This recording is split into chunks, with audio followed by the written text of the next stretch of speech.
shared mission. It's my privilege to bring to the podium this morning to share her reflections from the class of 2019. Would you please help me welcome Courtney Carreira.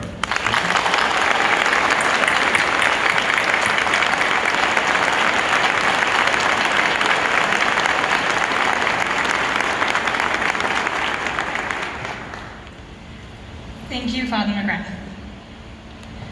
Good morning. I'm incredibly honored to have been awarded the Michael Rebarchack Memorial Award this year. Before I begin, I'd like to congratulate all of my classmates, the class of 2019. I'd also like to thank our loved ones who are here today, as well as the faculty and staff of Loyola Academy for your tremendous support and love. As I look back on the last 4 years, it's rather astounding how much I've learned. Certainly, I've learned a lot of academic stuff. I know about the 30 Years' War. I'm not entirely sure about the details, but I believe it lasted 30 years. However, I have also learned some big life lessons. I imagine many of my classmates here would agree that there are a few key phrases we have heard every day of high school. Here's one, take off that sweatshirt or you will get a jug. Another, in a moment, our entire school community will praise St. Ignatius Loyola's examen of consciousness. And last but not least, men and women for others. That last one is the big lesson I'm talking about. The idea of men and women for others is that we must use our time, talents, and abilities to be of service to others in every facet of our lives. However, it has always struck me as a bit of an odd phrase. Really listen, men and women for others. It gives no particular guidelines for what that for really means. There's no verb, there's no action. But perhaps that's deliberate. A distinct choice made so that each individual person can fill in the blank. You could be a man assisting others, a woman advocating for others. There are an infinite number of ways for each of us to tap into that spirit of service. I truly connected to the idea of being a woman for others this year, and I realized that I can be a woman leading others.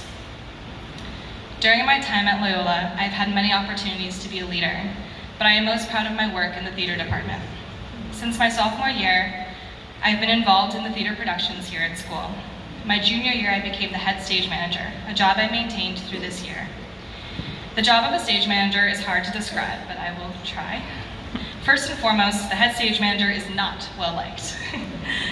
Machiavelli once said that for a ruler, it is better to be feared than loved. See, I may not remember the 30 Years' War, but I do remember that. Generally speaking, a stage manager takes notes during the rehearsals, keeps track of the cast and crew, and tries their very hardest to keep the entire production organized. Thursday, November 1st, 2018 was the opening night of A Midsummer Night's Dream, our fall play this past year. Opening night is always fraught with nervous anxiety. A bad opening night could ruin the entire weekend. However, that night was particularly hard.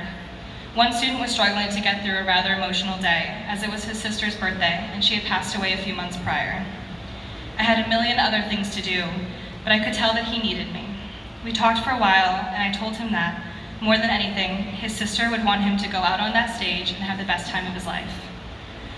Although I am sure that countless other people had told him the exact same thing that same night, it seemed like he finally heard the message.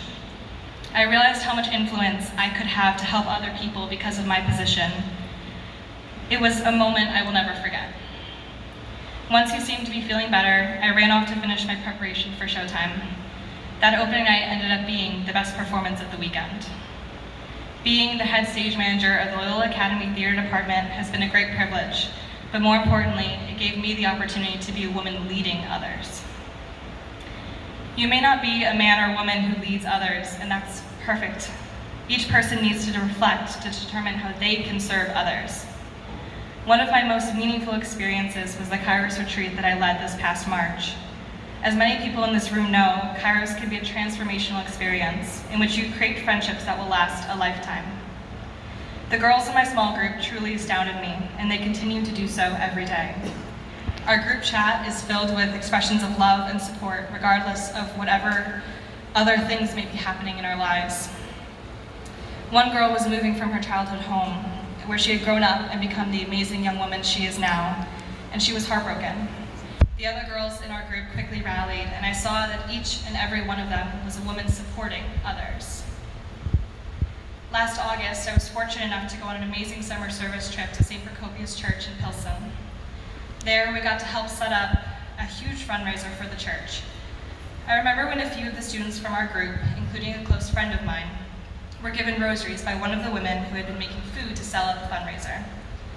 When I later asked my friend why the woman had wanted them to have the rosaries, she said that she had no idea. All she had done was talk to her. The woman barely spoke any English, and my friend's Spanish was not quite perfect. But they connected simply by having a conversation, language barrier and all. My friend was called to be a woman talking to others, and that's how she served. As we graduate and move on, I hope we all remember to be men and women for others. You do not have to be in some leadership role. That's simply what I have found to be the best use of my own abilities. Find your verb. Find your call to action and to service. Maybe you think you know what that is. Perhaps you may find that that verb will change. In the end, it truly comes down to how you can use your strengths and talents to help others. We have all grown in different ways since our first day here, and we will continue to grow in future endeavors. But I hope that we all find new and amazing ways to be men and women for others. Thank you, and congratulations, class of 2019.